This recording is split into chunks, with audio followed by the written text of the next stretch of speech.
Welcome to Postcards, a brief look at people, places, the arts and curiosities from around the world. On today's programme, 1,000 schoolchildren celebrate Tudor song and dance at Shakespeare's Globe Theatre. Boat lovers from around the world travel to Earl's Court for a spectacular exhibition. Princess Diana is remembered, this time in a wonderful children's playground with a Peter Pan theme. This year, for the first time, London will have a directly elected mayor. Our feature looks at modern changes in an ancient city. And something a little different, rare breeds of pigs and an ancient technique being used to help regenerate dying woodlands. But first up, a spectacular meeting of the new and the old. The $320 million superliner Aurora makes a grand entrance into her home port of Southampton as a fleet of sailing ships sweeps out. Just a few minutes earlier, inside the harbour, the 70 entrants in the Tall Ships 2000 race were making last-minute preparations for the 10,000-mile contest. The two-way transatlantic race has attracted barks, brigantines and cutters from around the world. Ships from 10 nations are taking part, and it's a challenging adventure for the young crews. One of the race rules require that 50% of all those aboard each ship have to be aged between 15 and 25. And given the venerable age of the ships, they all have a colourful history, like this tiny gaff-rigged sloop, the Jolly Breeze. The Jolly Breeze was built by the French in 1913 as a pilot cutter. An Englishman bought her, and it was he and some friends who decided on the offshore race around the Fastnet Rock. The Jolly Breeze duly won the inaugural race. Many of the tallest and most elegant Class A vessels are naval training ships. The Mir, built in Poland in 1987, is used to train cadets in St. Petersburg. The sirens sound, and watched by more than 100,000 spectators, the tall ship set off on the first leg to Cadiz in Spain. Then it's across to North America by way of Bermuda and back again to Europe. One of the first major international shows of the new millennium, the London Boat Show 2000, has also been dubbed one of the most spectacular boat exhibitions ever staged in Britain. With more than 1,000 different craft on display, this year's show has something for every type of boat and water enthusiast, as well as plenty of entertainment. So whether it's plain sailing or joining the Marines that takes your interest, this is just the place to find out everything you need to know.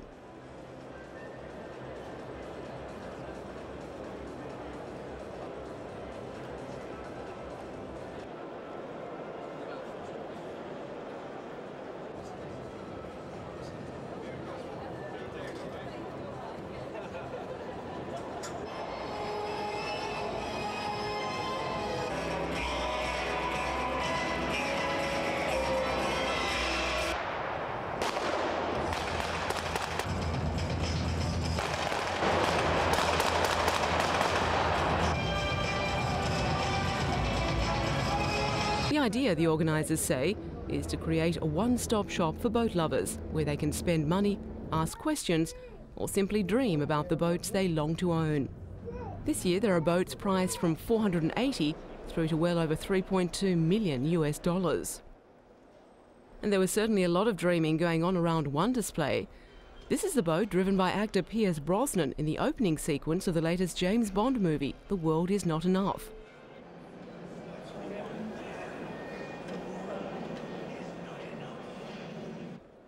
And on the next display, just around the corner, is a boat that pursued him, creating chaos as they raced up the River Thames. 3 of the white boats were used to make the opening sequence, and none, the manufacturers assure us, were actually blown up. It was the most expensive scene ever shot, at around $1.6 million a minute, and was shot over a period of 5 months.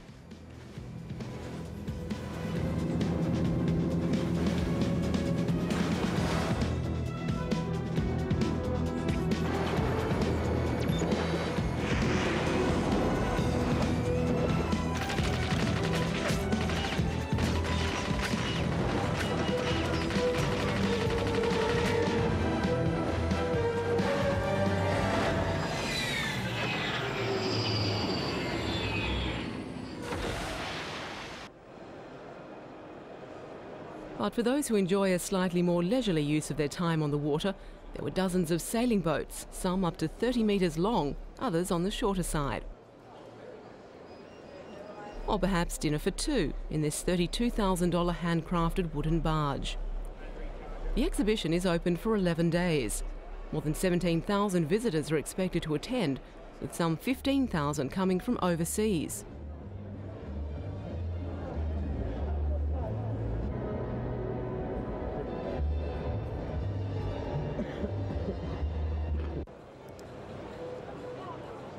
The boat show is an important sales platform for the marine industry. At the last show, the 600 exhibiting companies generated sales of $107 million, a figure expected to be topped this year.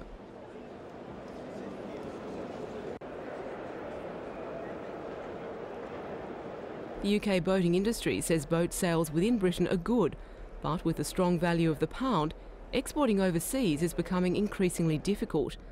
But there are good markets in the Americas, Australia and Asia. It's taken a year to organise this year's event and to deal with all the logistical problems of getting the hundreds of boats from all over Britain and through the busy streets of London. Many of the larger boats spent days on the road. Police escorts were needed for 90 of the bigger boats. 500 had to be lifted by crane, while others were sailed up the Thames for part of their journey.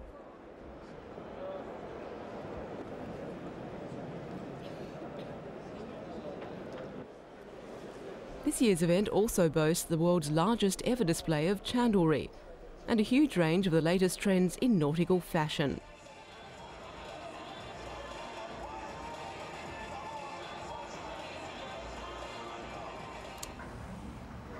It may be a pirate ship, but the crew is more likely to hand out jelly and ice cream than make anybody walk the plank.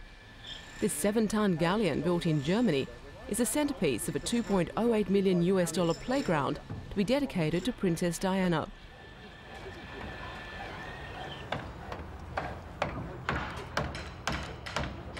The German manufacturers had made a prototype, and this ship consequently only took 6 months to complete. It was brought to England in 2 halves to be glued and riveted back together, and will lie at an angle surrounded by sand. She's one of 6 play spaces in the park, including a water play area, the Mermaid's Fountain, the wigwam camp complete with totem poles and mini wigwams, and a movement and musical garden.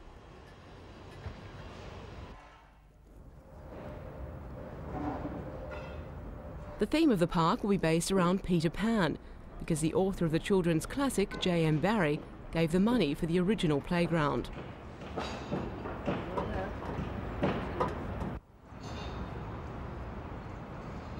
The Kensington Gardens playground, close to the Princess's former home, is set to open on July 1st, which would have been Diana's 39th birthday.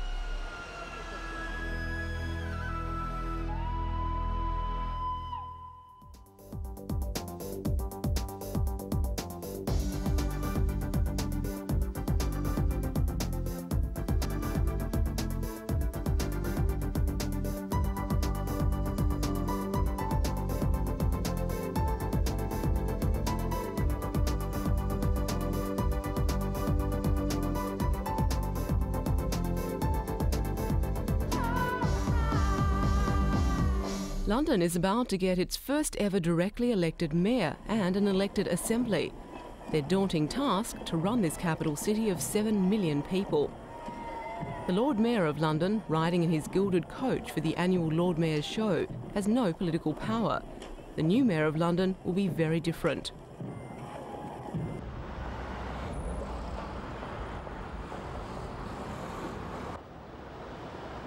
Since the demise of the Greater London Council, or GLC, in 1986, London has lacked a central authority.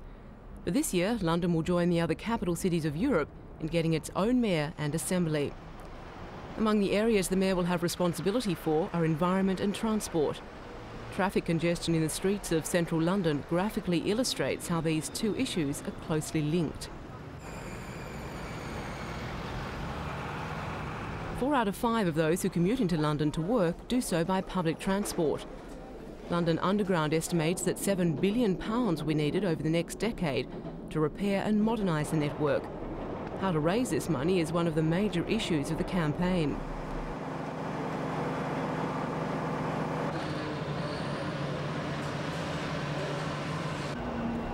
Above ground, the mayor will be trying to raise traffic speeds in the capital above the present 10 miles an hour by encouraging more people out of their cars and onto buses.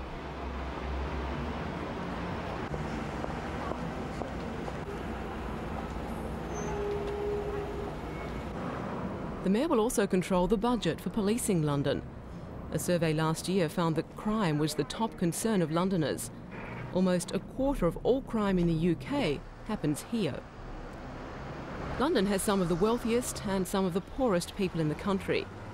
Here are some of Britain's most expensive and some of its most dilapidated dwellings. While house prices in London have risen by a half in the last 3 years, way ahead of the rest of the country, there are nearly 40,000 families living in temporary accommodation. This sort of serious social problem will fall within the remit of the Mayor and the Assembly to tackle, and many ordinary Londoners want to see improvements.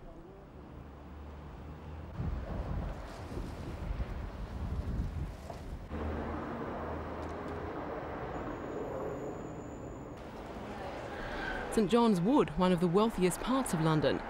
Those living and working here have rather different priorities for the new administration when it takes power. A stiff list of priorities to tackle, some of them beyond the strict remit of the Mayor.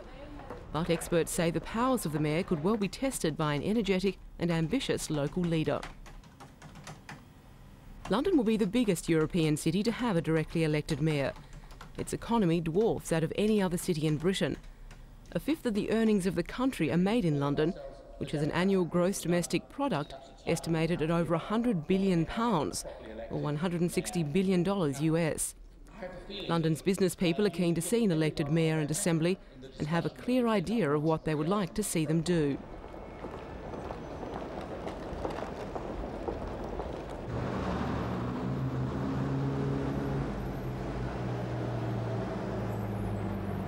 Unlike many other city mayors in Europe and the United States, London's mayor will have little tax-raising powers to fund his responsibilities.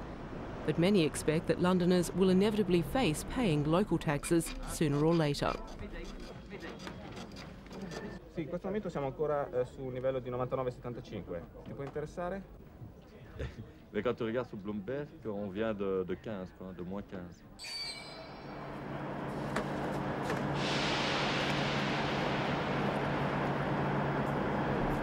Whether that proves true in London won't be seen for some years. But voters will have many other issues in mind as they weigh up their choice on voting day.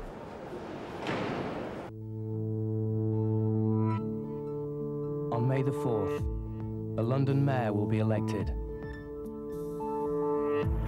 That person, with the London Assembly, will take on a huge range of responsibilities that will affect your day-to-day life.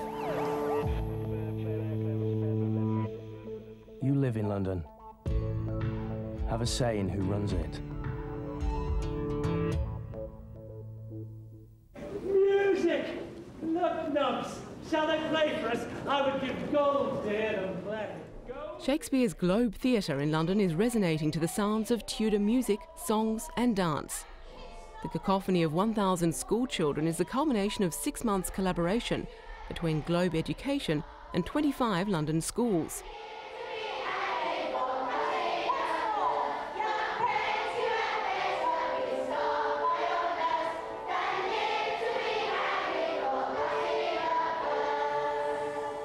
Through projects like this, the Globe is making sure it doesn't remain the preserve of theatre snobbery, but rather that it's a resource for the community to use, as it was in Shakespeare's time.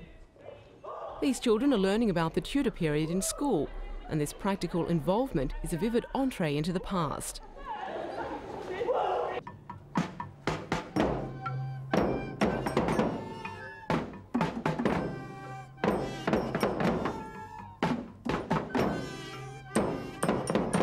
The fanfare, it's usually a blast of trumpet and bugles to provide a flourishing welcome for an important character.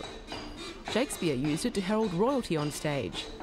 Today, the children of Southwark created their own fanfare to welcome fellow students into their theatre. With the costumes, language and theatrical flair, organisers say the educative process is definitely enhanced by being staged at the Globe itself. This is a space for which much of the music was written, and it gives them a sense of place and history.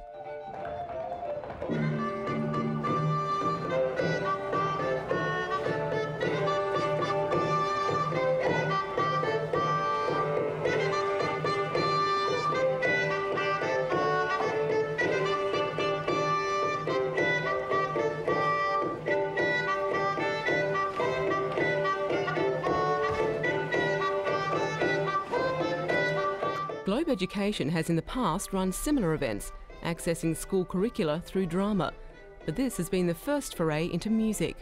By all accounts, and the obvious enthusiasm of the participants, the experiment has been a resounding success.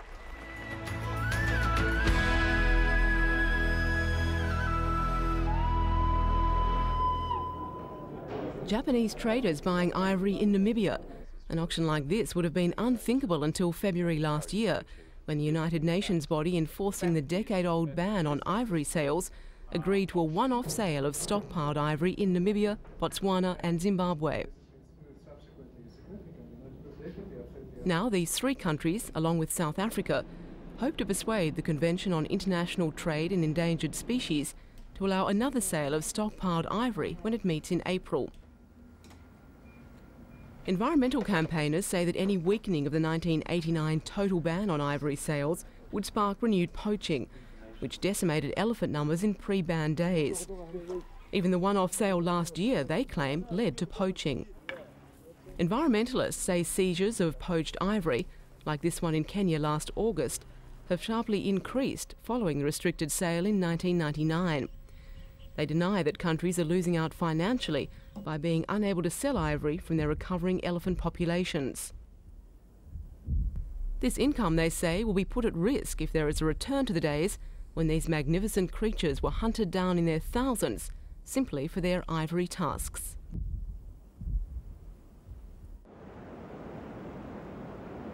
Some British farmers may feel like a dying breed at present, but one West Yorkshire farm is ensuring that tried and tested traditions are preserved, embracing the future by reviving the past.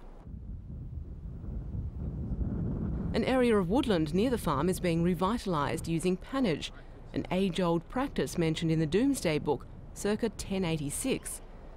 Rare breeds of pigs are being driven into the dying woodland to forage through the undergrowth, creating good conditions for the natural regeneration of trees from their own seed.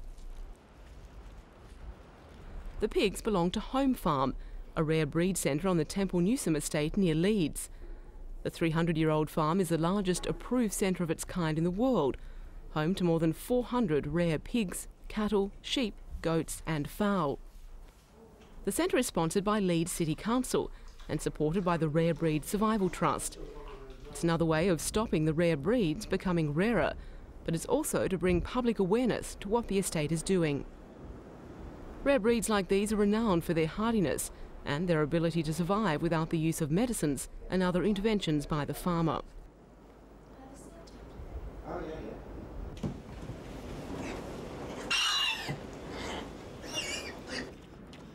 Home Farm's management says you never know how useful such animals might be in the future. Relying on rare pigs like these to revive woodland in a cheap, efficient and environmentally friendly way is a practice that began at the turn of the last millennium, and one that's proving its worth once again in this one.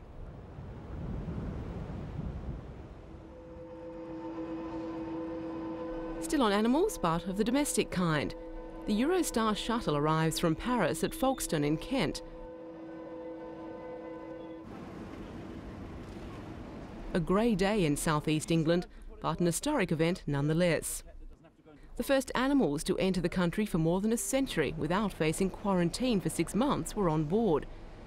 17 dogs and a cat, accompanied by their delighted owners.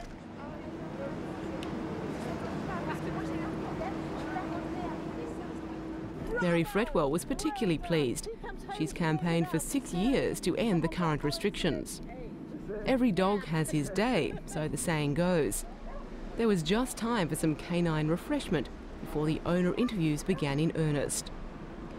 The British Agriculture Minister, Baroness Hayman, was responsible for bringing in the landmark legislation. She said the hurdles in the past had been about the inability to be certain of an animal's identification and the lack of an easily available effective vaccine against rabies. Now those things have changed.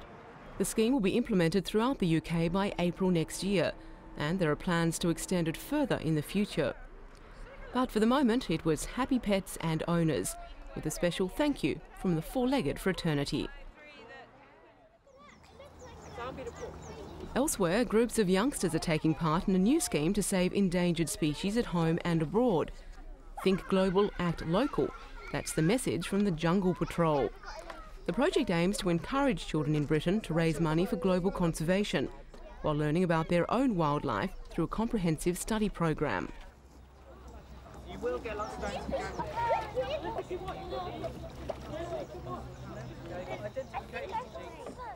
The humble bumblebee will be one of the first to benefit. In 20 years, the number of bee species in Britain has fallen from 16 to just 6. Further afield, more exotic creatures like these gorillas will benefit. It's estimated that there are only 600 mountain gorillas left in the forests of Central Africa.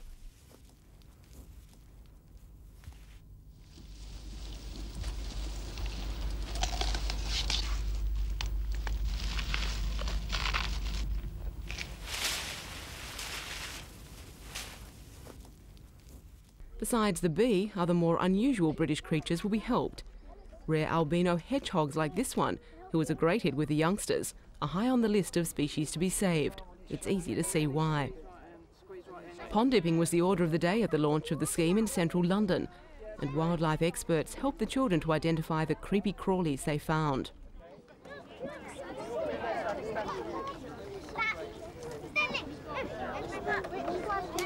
Okay, so what can you see in there when you look through?